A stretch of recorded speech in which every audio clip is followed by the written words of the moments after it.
하나님의 말씀은 출애굽기 4장 18절부터 31절까지 제가 읽겠습니다. 출애굽기 4장 18절부터 31절입니다. 출애굽기 4장 18절.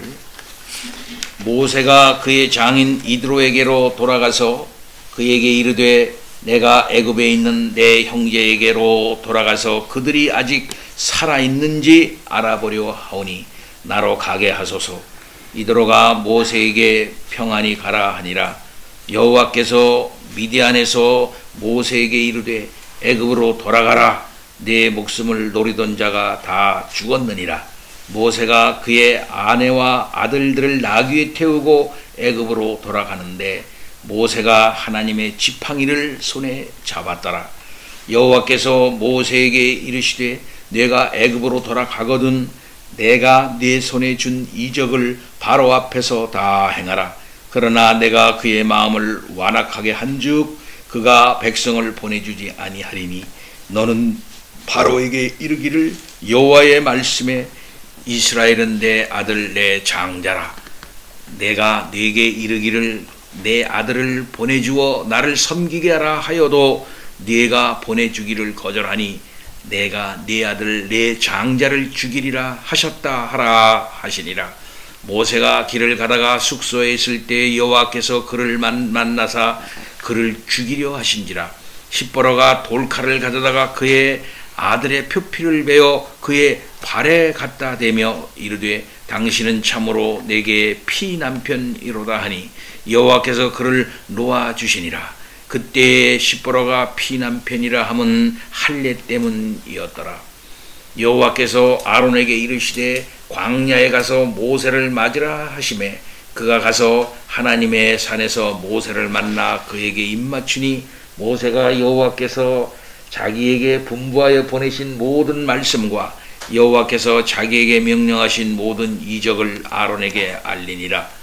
모세와 아론이 가서 이스라엘 자손의 모든 장로를 모으고 아론이 여호와께서 모세에게 이르신 모든 말씀을 전하고 그 백성 앞에서 이적을 행하니 백성이 믿음에 여호와께서 이스라엘 자손을 찾으시고 그들의 고난을 살피셨다 함을 듣고 머리 숙여 경배하였더라. 아멘.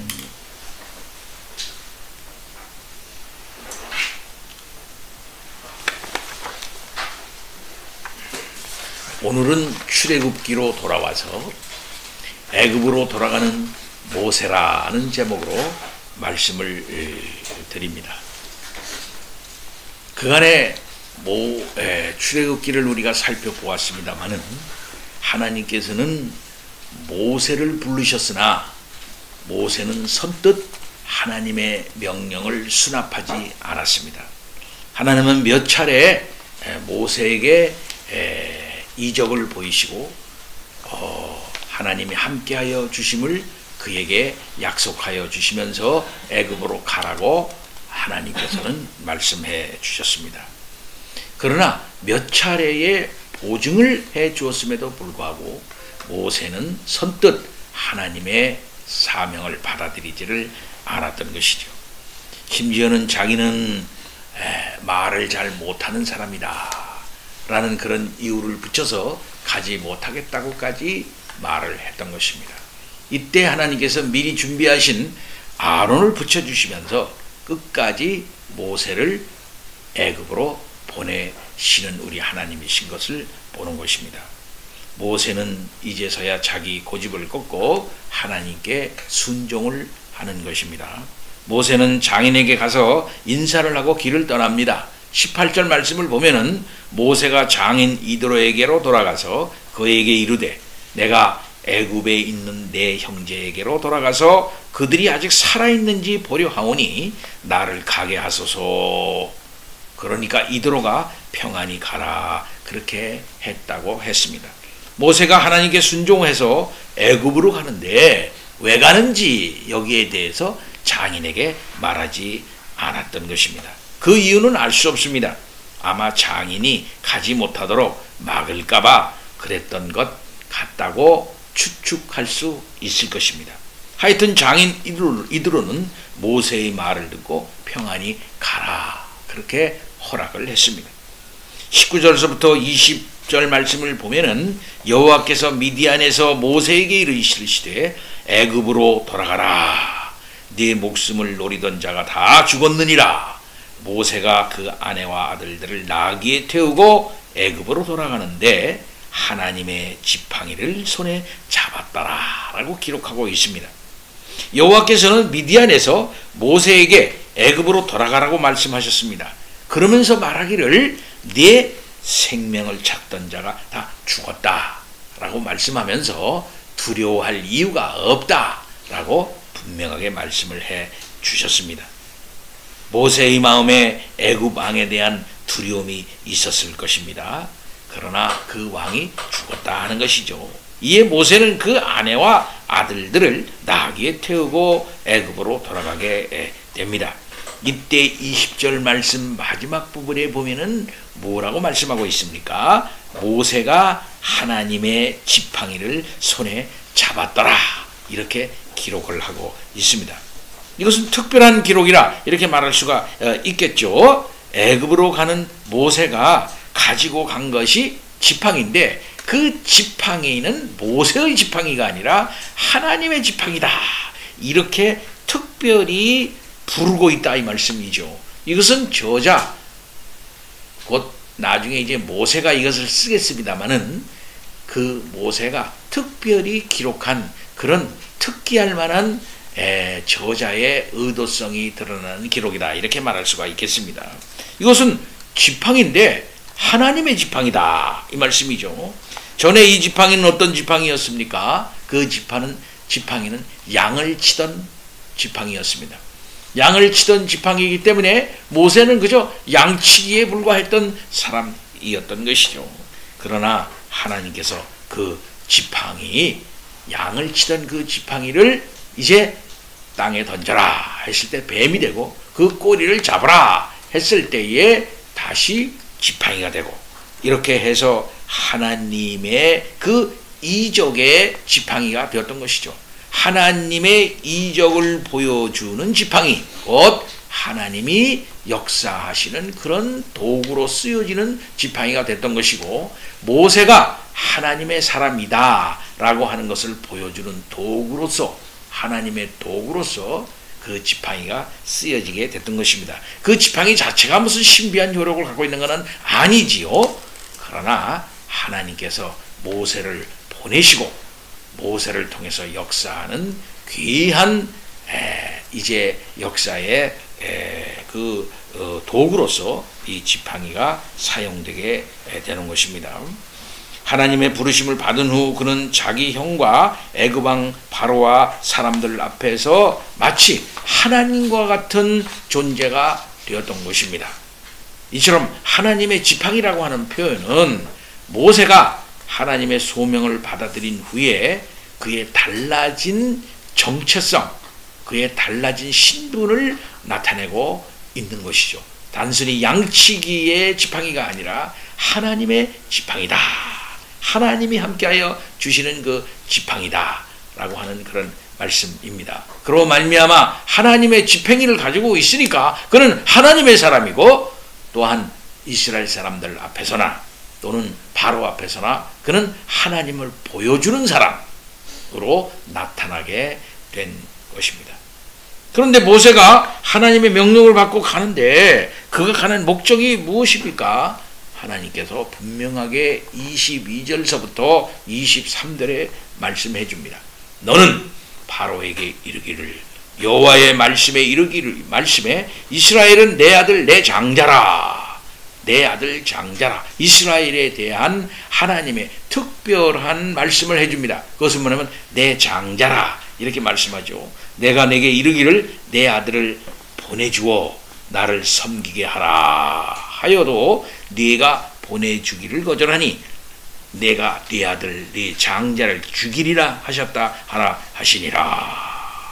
이 말씀 하나에서 모세가 애굽에 가서 무엇을 해야 할 것인지 어떤 결과를 이루어낼 것인지라는 것이 이제 분명하게 서 있는 것입니다. 하나님은 하늘에서 역사하십니다. 이 땅에 하나님의 사자를 보냅니다. 보내는 이유가 무엇인가 하는 사실을 분명하게 말씀하는 것입니다. 곧 총사령관이 이제 명령을 내리는데 그 명령의 그 명령의 어떤 그 명령문이 여기서 이제 있게 되는 거죠. 그래서 그 명령문을 딱 하나님께서 아주 간단하게 말씀을 하는 것이에요. 내 백성은 내 장자다. 내 장자를 내보내라. 보내주지 아니하면은 내 장자들 다 죽는다. 하고 그렇게 이루어지는 일이죠. 그것이 앞으로 이루어질 일이에요. 그것을 아주 간단하게 말씀을 모세에게 해주고 있는 것을 볼 수 있습니다. 모세에게 가서 무엇을 해야 할 것인지, 그들이 이제 구원받아 무엇을 할 일인지, 그런 일을 통해서 애굽이 어떠한 모습으로 나올 것인지, 그러나 그 애굽이 어떻게 될 것인지에 대한 간단한 말씀을 여기 해주고 있는 것을 볼 수 있습니다. 하나님께서 모세를 바로에게 보내시면서 너는 바로에게 이르기를 이스라엘은 내 아들 내 장자라. 내가 내게 이르기를 내 아들을 보내주어 나를 섬기게 하라. 이렇게 말씀하고 있죠. 이것이 하나님께서 모세를 이스라엘 백성에게 보내시는 목적입니다. 곧 하나님께서 이스라엘을 자기 백성 삼으시려고 출애굽시키려고 하시는 것이죠. 자기 백성을 삼기 위하여 출애굽시키는 것입니다. 출애굽시켜서 결국 뭘 하는 것일까요? 하나님을 섬기게 하기 위한 것이라 이 말씀입니다.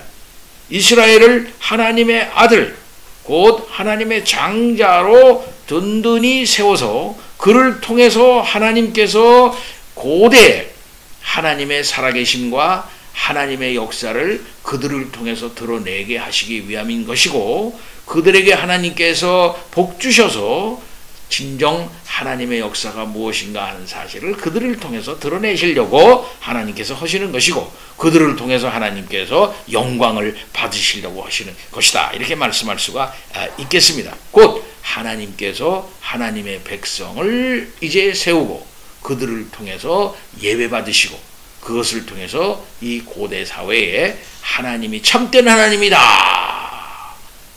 하는 사실을 드러내게 하시려고 하시는 뜻이 출애굽의 목적이다 라고 분명하게 하나님께서 모세에게 언명하시는 것입니다. 이것이 간단한 하나님의 사령장이에요. 명령장이다. 이렇게 말할 수가 있겠습니다.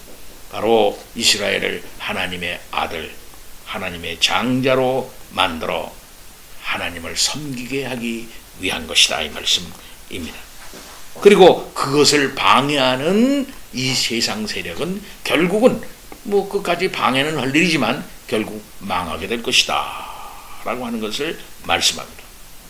근데 이러한 분명한 명령을 받고 가는데 길 숙소에서 하나님께서 모세에게 나타나신 거예요. 근데 모세에게 나타나셔서 모세를 죽이려 하시는 것입니다. 네. 지금 하나님의 명령을 받고 가는 모세예요. 근데 왜 하나님께서 그를 죽이려 하시는 것일까요? 이건 모순이라 이 말이에요. 네. 도저히 이해가 안 되는 것이에요. 네. 그래서 여기에 대해서부터 고래로부터 지금까지 이 문제에 대한 해석이 여럿이 있어요. 난해한 본문이야, 이 본문. 왜 죽이려 하셨을까? 왜 죽이려고 하셨을까? 이거 도대체 이해가 안 된다, 이걸. 24절로 25절 말씀을 보면은 여호와께서 길의 숙소에서 모세를 만나사 그를 죽이려 하신지라 시보라가 돌칼을 가져다가 그의 아들의 양피를 베어 그의 발에 갖다 대며 이르되 참으로 내게 피난편이로다.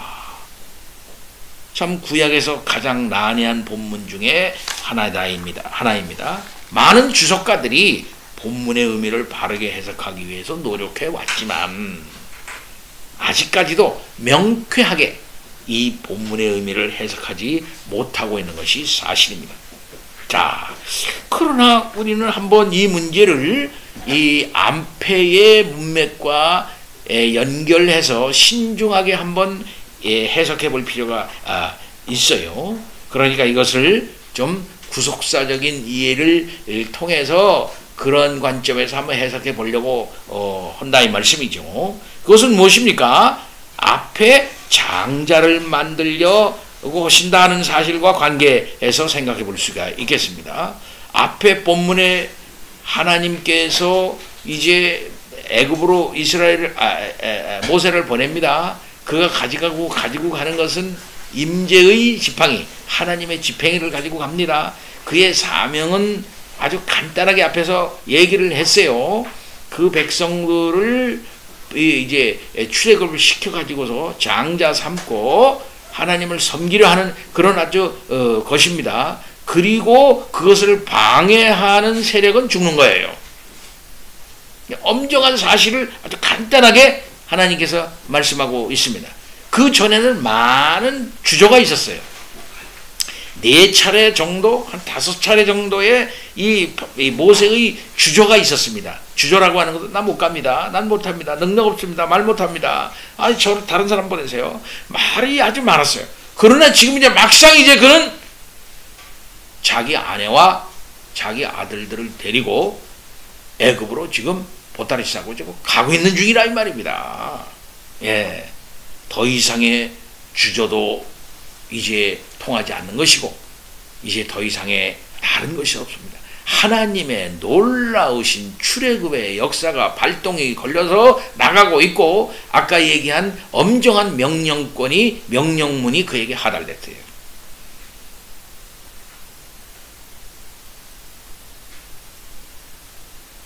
우리가 알다시피 여호수아가 이제 여호수아가 가나안으로 들어가려고 할 때에 하나님의 군대 장관이 딱 나와가지고 여호수아에게 뭐라고 말합니까? 너는 신을 벗어라 이렇게 얘기하죠. 신을 벗어라. 들어가기 전에 네가 신을 벗어야 된다. 명령을 받을 때 그렇게 나는 너와 함께 하겠다. 이거는 너의 전쟁이 아니다. 이스라엘의 전쟁이 아니야. 나의 전쟁이다. 이것을 그러면서 하나님이 동행하시는 하나님의 전쟁이라고 분명하게 말씀하셨지 않았습니까? 나는 하늘의 군대 장관이다 라고 그렇게 하시면서 그 가나안으로 들어가는 가나안 전쟁이 엄정한 하나님의 작전이다 라고 하는 사실을 분명하게 여호수아에게 말씀하십니다. 저는 그 국면을 생각합니다. 지금 모세가 적진으로 지금 들어가고 있어요. 가서 그 나라의 왕을 지금 만나려고 하는 것입니다. 뿐만 아니라 그 왕에 의해서 억압을 받고 있는 앞으로 출애굽을 시켜서 하나님의 장자 되어질 그 백성들을 지금 만나러 가는 거예요. 두 그룹을 만나러 가는 겁니다. 지금 이스라엘을 만나러 가는 것이고요. 출애굽 전에 이스라엘을 만나러 가는 것이고 또한 출애굽하지 못하게 방해할 지금 애굽의 왕을 지금 만나러 가는 것입니다. 그의 손에는 하나님의 지팡이가 들려 있습니다.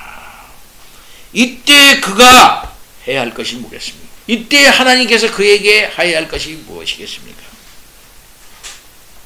그것은 모세로 말미암아 하나님의 이 엄정한 역사라고 하는 것은 너 개인의 단순한 일이 아니다. 너 개인의 어떤 특수한 이런 게 아니다. 이 일은 구속사에서 가장 엄청난 중요한 국면이 지금 전개가 되고 있는 것이다 라고 하는 사실을 모세로 말미암아 확실하게 인식하게 하시려는 그런 목적이 분명히 있는 것입니다. 표면적인 것은 할례 문제입니다. 예. 왜 그러냐 할 것 같으면은 할례를 이제 해서 그의 아들들을 할례를 십보라 그의 부인이 돌칼을 가다가 급히 아들들에게 양피를 베어가지고 이제 할례를 하니까 하나님께서 그를 놓아주셨다 이 말씀입니다. 네. 그러니까 이것은 할례로 말미암아 생긴 문제다 이렇게 말할 수가 있겠어요? 응? 그를 죽이려고 하시니까 그 부인이 아들들을 할례를 했단 말이죠. 그러니까 그 문제가 해결됐다 이 말씀이에요. 그러면서 하기를 당신은 참으로 내게 피난편입니다 하고 모세의 발에 그 할례한 것을 갖다 던지니까 모세가 이제 하나님으로부터 노임을 받게 됐던 것이에요. 이거 보면은 이제 첫째 우리가 생각해 볼 것은 이 모세의 아들들에게 아직 할례를 하지를 않았다. 그때까지. 라는 걸 볼 수가 있겠어요.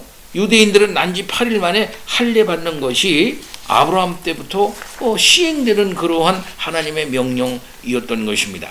그래서 아브라함 자신뿐만 아니라 아브라함의 아들들 이스마엘로부터 또한 이삭까지 모두 다 그 집안에 일하는 자의 모두 종들과 종들의 아들에 이르기까지 모두 다 할례를 받았어요.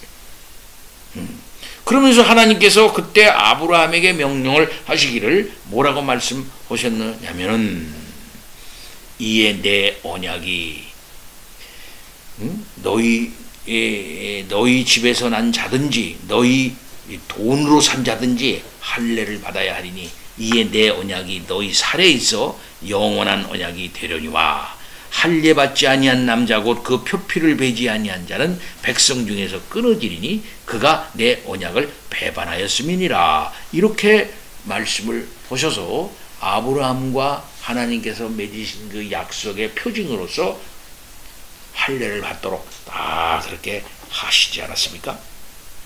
모세가 왜 아들들에게 이때까지 할례를 행하지 않았는지 우리는 정확히 알 수는 없습니다. 그러나 분명한 것은 모세가 아들의 할례를 행하지 않았음으로 인해서 하나님께서 모세를 죽이고자 했다는 것이 사실이에요. 하나님께서 모세를 죽이고자 공격할 때에 십보라가 그 사실을 깨닫고 급히 아들에게 할례를 행했어요. 그러자 하나님께서 모세를 놓아주신 것입니다. 그때 십보라는 모세를 피난편이라고 불렀어요. 이는 할례의 피가 자기의 가정을 살렸다는 것입니다. 그리고 이 사건이 23절 말씀에 보면은 하나님께서 바로에게 장자 재앙을 말씀하시면서 이루어지는 것을 볼 때 유월절과도 깊은 관계가 있음을 또 알 수 있을 것이다 하는 것입니다. 그러므로 모세는 이 사건을 통해서 유월절을 미리 경험하는 것이고 출애굽 저자는 이 사건을 통해서 하나님께서 이스라엘을 어떻게 하나님의 아들 곧 하나님의 장자로 삼으시는지를 보여주시는 것이다 라고 말할 수 있습니다. 자, 그러면 하나님께서 아브라함에게 약속하신 그 약속이 이루어지는 것이 출애굽이에요. 출애굽을 통해서 아브라함에게 약속이 이루어지는 것입니다. 그 약속 실현은 오로지 하나님의 뜻과 하나님의 주권으로 이루어지는 거예요. 그때 실현되어지는 거. 언약도 하나님의 주권으로 맺습니다. 또한 그 실현도 하나님의 주권 내의 역사대로 이제 실행이 되어져요. 여기에는 철저한 이제 믿음, 철저한 순종이 거기에 그 수반되어야 하는 것입니다. 이렇게 해서 하나님의 역사가 이행되는데 그 하나님의 언약의 표징인 할례를 받지 않고 그 단계로 들어간다고 하는 것은 있을 수가 없다고 하나님께서 보시는 것이죠.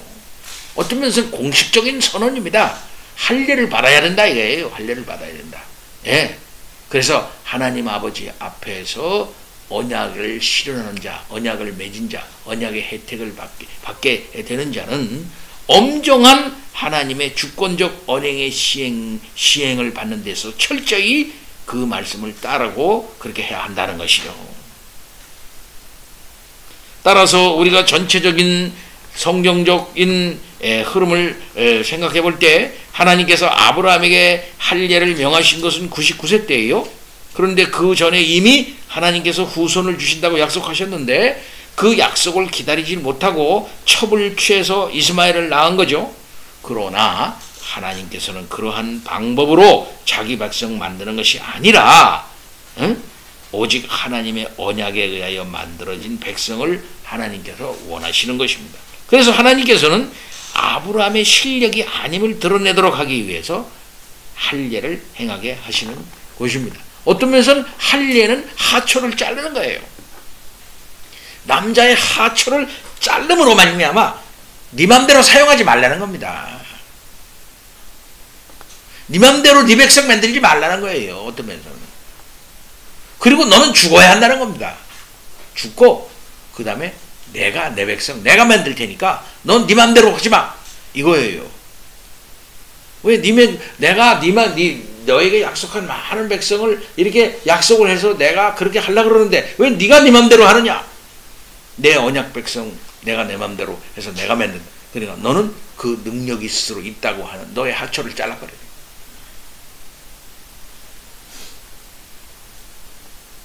곧 하나님의 역사 앞에서 자기가 죽는 거예요. 그런 신령한 뜻이 있어요. 그러한 자기가 죽고 하나님의 역사를 받아들임으로 말미암아 드디어 하나님의 사람도 되는 것이고 하나님이 주시는 은총의 세계 속으로 들어가게 되는 거거든요. 그래서 할례를 행함으로 하나님의 백성 된다는 것은 하나님의 백성이라고 하는 것은 사람의 혈통으로 되는 것이 아니라고 하는 것을 나타내는 겁니다.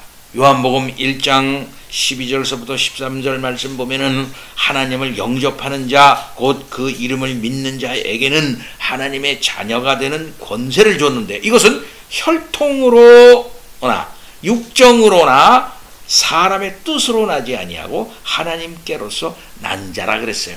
그래서 이삭도 경수가 끊어진 여인에게서 났고 우리 주 예수 그리스도로 동정녀 인간의 뜻으로 이렇게 저렇게 해가지고서 뭐 이렇게 한 게 아니라 동정녀 성령의 역사로 말미암아 동정녀에게서 나게 하셨다 이 말씀입니다.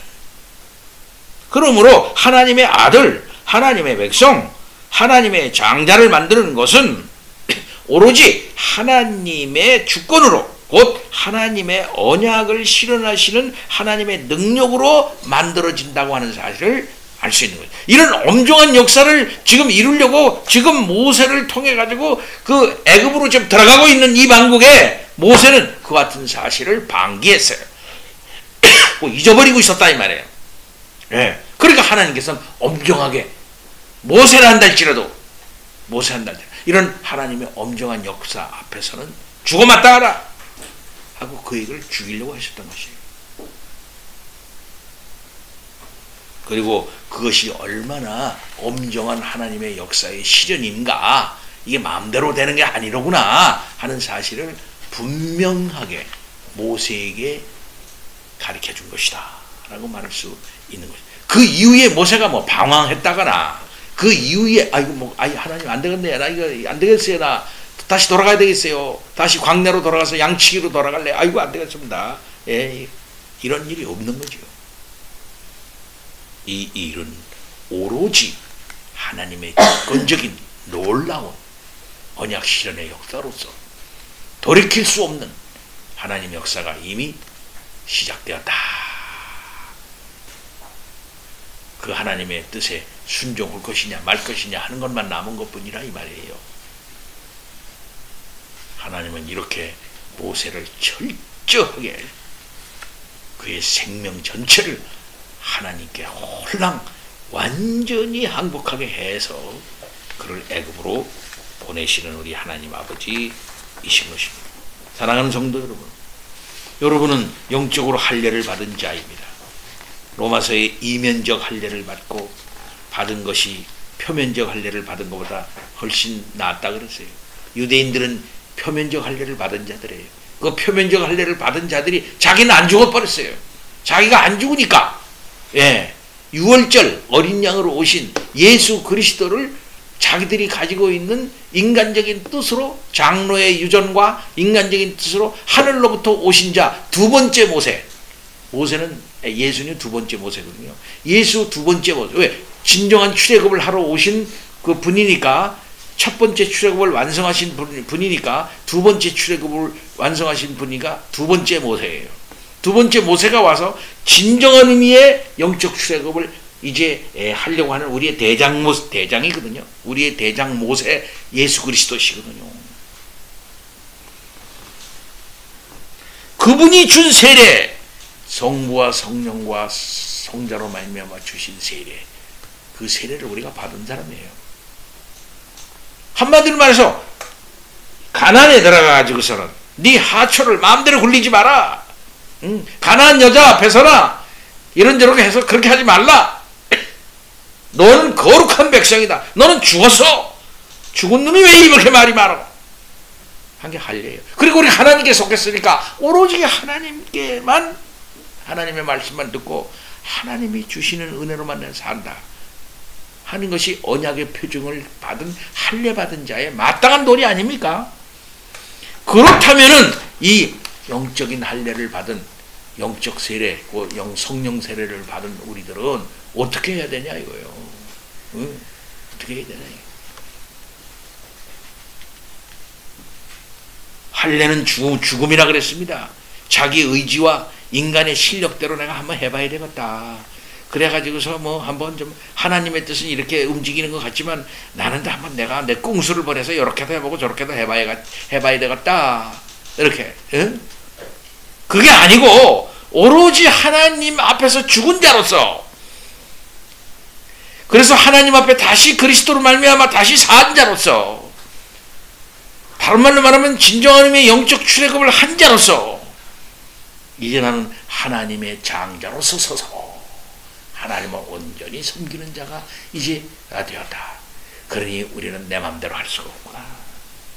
하나님 아버지, 이러한 뜻을 가지고 모세를 죽이기까지 하신 하나님의 엄중한 역사가 진행되는데, 그런 것을 가지고 있는 이 놀라운 영적 세례를 받은 우리들이 이 땅 위에서 과연 하나님의 뜻과 그 경륜대로만 살아나가는 자가 되게 하여 주옵소서. 우리는 하나님의 장자입니다. 하나님 장 감사합니다. 이런 자세를 우리는 가져야 하는 것입니다. 그러니 출애굽의 역사가 얼마나 엄정한 하나님의 크신 놀라운 능력 행사를 통해서 이루어지는 것입니다. 하나님은 일체의 양보도 없이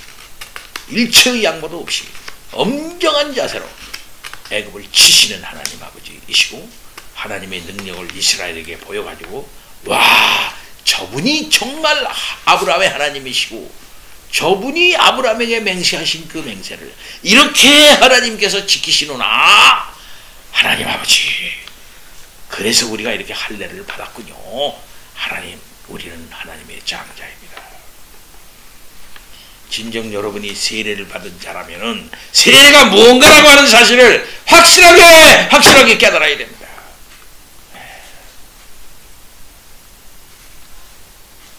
우리는 세상에 죽은 자고 하나님 앞에 산 자예요. 따라서 세상 사람들과 다른 하나님의 아들, 하나님의 장자다 라고 하는 사실을 깨닫고 이 세상 가운데서 거룩한 자로, 할례받은 자로, 구별된 자로, 성별된 자로 살아가시는 성도님들 다 되시기를 바랍니다. 아멘. 다 같이 기도합니다. 하나님 아버지, 참 감사합니다. 하나님의 엄정한 뜻이 시행되는 처제에 그것이 얼마나 무서운 것인가 하는 사실을 분명하게 모세에게 각인시키십니다. 오 하나님 아버지, 우리 생 속에서 이루어진 이 엄정한 역사들, 세례와 성찬의 역사가 얼마나 엄정한 일인가 하는 사실을 하나님 아버지 잘 깨닫고 거룩하고 경건한 자세로 하나님 아버지 대할 수 있는 우리들이 되게 하여 주옵소서. 우리 자신의 정체성이 무엇인가 하는 사실을 바로 깨닫고 이 세상 가운데 거룩한 자로 살게 하옵소서. 감사합니다. 예수 그리스도 이름으로 기도하옵나이다. 아멘.